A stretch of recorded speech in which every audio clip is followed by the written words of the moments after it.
Hello YouTube viewers, welcome to my channel Science to Technology. In today's show, Science Thursday, we're going to talk about magnetless motor. So let's dive right into it.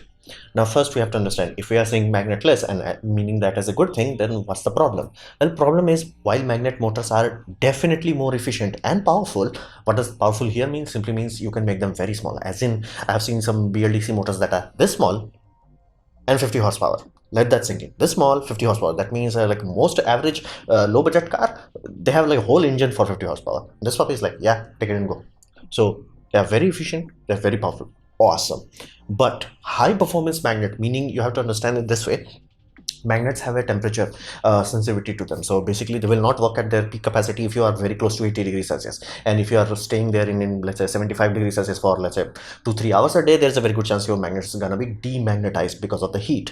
So you need what we call high performance magnets, and like there are magnets depending on your rating. You can buy magnets that are stable to 100 degrees Celsius, some are stable to 150, some are to 200. These are generally used in very high heat environment like wind turbines, ironically, but that's why they are generally made for. So high performance magnets, they are very expensive. Now consequence of that is many things are have utilized what we call cheap raw material. For example, solar cells, silicon industry, they use normal silicon. That's cheap, that's basic stuff, that's any beach has that, like every country has that. But making that raw stuff into this unique product, that's idiotically expensive, and only few people can even afford to do start a factory about that. So that applies to neodymium magnets also, and very high performance magnets also. Then on top of that, that itself is bad enough. On top of that, it also requires rare elements, aka it's not like, oh, silicon every country has that. It's like good luck trying to find any country other than China to have it. So that's the reality of it. It's like the taking raw material into a final product, that's expensive, and the raw material itself is raw and scarce. So consequences, the idiotically expensive, comparatively speaking, like your whole car can be made cheaper except that part. And then we come to another aspect, is lifespan is also limited. You can find many videos of people showing you, hey, this motor has been here from 1900. There are motors that can run that long and that last. Like induction motor, they have like idiotically no moving parts, and if you're talking about a 3-phase induction motor, it does not even need a capacitor. So you can find places where you have, yeah, this motor, yeah, this has been made with this mill in 1890, and it's been still working. So you can find those sort of things, but you will never find permanent magnet motor lasting that long, simply because magnet loses their magnetic strength over time. Like it's generally classified as 1% per year. Now that does not sound bad, that gives you 100 years of life, but here's the deal, you want it to be like at least 80% of its power. But here's the deal, the first few years it's gonna lose very slowly, but after that it will lose compound wise. Think about this, so 1% of 100% is 1%. 1% of 90% is much bigger than 1%. So at that point in time, you will start losing much bigger chunk. So lifespan is not very long. And not to mention what happens if your, like, let's say equipment catches on fire. Let's say you put out the fire, but the magnet was demagnetized. That's that sort of scenario. So there are some serious problems with this. Now we have some solutions that work, that does not utilize magnets, but you have to understand that induction motor, while awesome, but it has low efficiency. Now be very mindful. There was a very recent trend, there was like a YouTube video that was created, it's like we are creating a new magnet motor because world's most commonly used motors are 50% efficient. That's flat out wrong.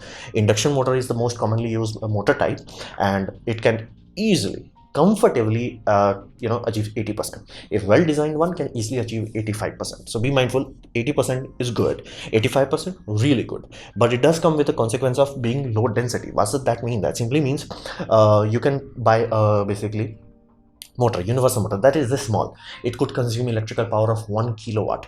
1 kilowatt of induction motor would be big.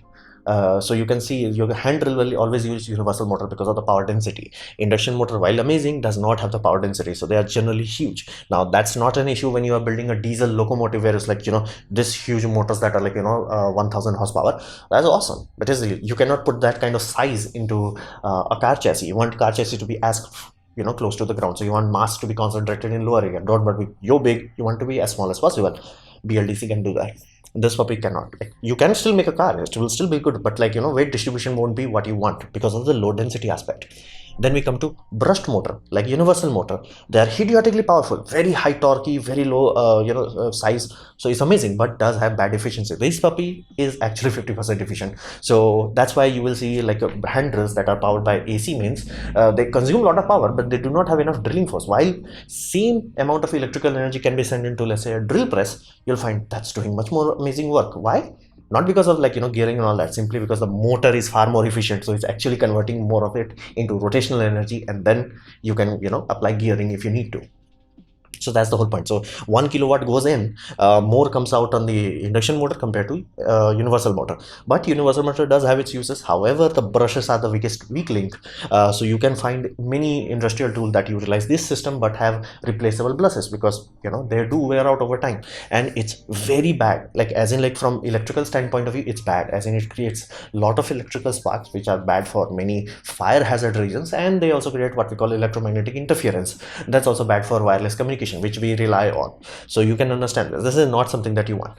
Then we come to kind of modern innovation, which is like upgrade version of induction motor, switch reluctance motor. Now technically it's supposed to be cheaper version of induction motor, because the core is even cheaper to build in this puppy, and there are some like industrial grade motors that they are just like swapping out the core from normal squirrel cage to synchronous motor cores, and they're like, tada, take it and go. But problem with this puppy, while it sounds amazing, it does require complex driver, as in the driver is actually going there and like making it rotate, move here, move here, move here, move here, move here. It's not self-starting. It won't even work on normal VFD. You need to actually read it. It's like, okay, torque load, torque requirement is high, okay, increase the torque. Now it's like, it's not rotating from computer's point of view, from driver point of view, it's not rotating. You are moving it like this, almost like a stepper motor. So it is not self-starting. It does require idiotically complex system, and it still does not have the very high density. It's like bit 20% smaller, but not as small as BLDC. Then we come to the solution. The whole point of this video is that coils can be utilized in place of magnets, because magnets creates magnetic field. What if you have coils in the center, like universal motor? It's amazing, it's amazingly powerful, but brushes are the main point of energy loss. What if you remove the brushes? So the idea of this company is very simple. You're gonna have the similar thing basically till this whole section is same, but what they're gonna do is basically they're gonna have a section, and then they're gonna have a plate. Now this plate will be spinning around a coil. Now that coil will be inductively coupled from the power source. So power source is gonna come to inductive coupling. That inductive coupling, without touching it, there is no physical contact, is gonna transfer its energy, and because it's so close, you are expecting around very high efficiency, as in like 99% efficient or 98% efficiency.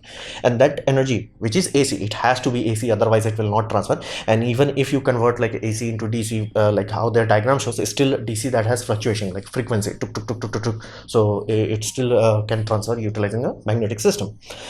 Then that energy goes to a bridge rectifier stage that is on the shaft, as in it's spinning, and that's gonna make it into DC, and then the coils will be powered. Now that's the whole point of it. So coils will be powered from the diode, and they could even have some smoothing filters, smoothing capacitors and all that jazz. And the benefit of it would be both of the sides, basically the rotor and stator, can be controlled independently. You can control the energy intensity of both of them independently. That will allow you to have much fine-tuned control over the performance characteristics of the motor. For example, you want very high torque, it's like, I got this. You want very high RPM, I got this. You want to balance it up, I got this. You want to do very intensive regenerative braking, it got this. So that's why it's actually a desirable thing. And because of the fact that it has a much higher density of coil than any magnet can achieve, it has size benefit, as in like this small can be really powerful. You are talking about like almost touching BLDC levels of energy density. So that's the solution of it. Basically all they are doing is making the same universal motor. Instead of the brushes side, they are changing the brushes to wireless induction energy transfer system. So there is no contact, there is no electromagnetic spark. There is a bit of loss there, but that loss is surprisingly much less than what you will have if you utilize brushes. So what are the questions here? The questions are very simple. How long will it last? Because the idea is new, the product is very new. At this point in time, this is the only image I could find about this. So I do not know how long this will. They may, of course, every company claims they have done like thousands of hours of testing. And even if it's true, it does not translate to real life. LG learned this the hard way. They tried a new compressor technology. It worked amazingly well in their system, but at the moment they launched it, it's like, oh damn. Like hundreds of recalls have to be done because of that. So be mindful. Things of real life you have to understand through real life. There is no substitute to that. Then what about the real world efficiency? Because on paper, like every manufacturer is gonna BLDC, very high efficiency, like 95% efficient. In real life, it's like 90 is good, 95 you're ideal condition. So what is the real world efficiency of this? And then we come to ironic part, manufacturing difficulty. But there are many designs of motor technology that are like, oh my god, this is amazing, but the moment that engineer that who have built like 1 or 2 prototypes, have done the whole testing and goes, this is my prototype, can you mass produce it? The people look at it, no.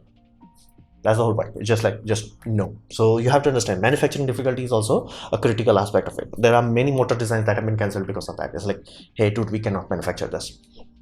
Then we come to driver complexity. Switch electric motors should have reached your household by now, but it's not. Why? Because of the driver cost. Because inherently same as induction motor, same factories can make it, and all they have to do is just pair it up with a driver unit. But driver units are idiotically expensive. Think of VFD with even more price. So that's the questions behind this. Like, only time will tell this sort of thing. So what we can expect in the future? Well, one thing you have to understand very thoroughly at this point in time, motor tech is fully matured now. More than enough people have poured more than enough mind, soul, body, sweat, blood, tears, everything, that at this point in time we have reached absolute maturity, where it's like, yeah, we can have minor improvements, but we are reaching theoretical limits. Like, theoretical limit is like, let's say you can make something rotating without contactless bearings, like magnetic bearings and all that. You can like almost achieve 99.37. We are at 99%. So like, yeah, we can make it better, but do not expect like, whoa, like, you know, shortly created YouTube videos like, oh, world runs on 50% efficient motor. Only your car alternator is that bad, and the only reason why we still use car alternator because of the energy density. So that's the reality of this. So motor tech is fully mature. What does that mean? That simply means every car company, they are trying to do what we call hybrid topology. For example, Tesla Motors, they started with induction motor, then they switch reluctance motor. But here's the deal: if you open their rotor, they are like, hey, wait a minute, there are permanent magnets here.